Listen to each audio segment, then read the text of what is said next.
Hi everyone, in this video I'm going to show you how you can download music on YouTube. So if you find this video helpful, please give it a like and make sure you subscribe for more useful tutorials.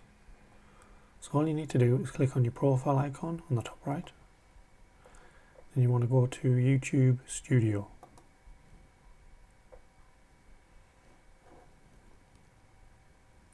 Once you're on here, on the left hand side, just scroll down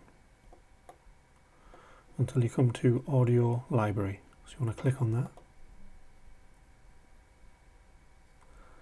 And this will just bring up a whole range of songs. You can obviously search for different ones as well on there.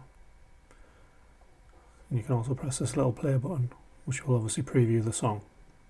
You can also click on the star button as well, which will just save it to your favourites if there's any songs you like.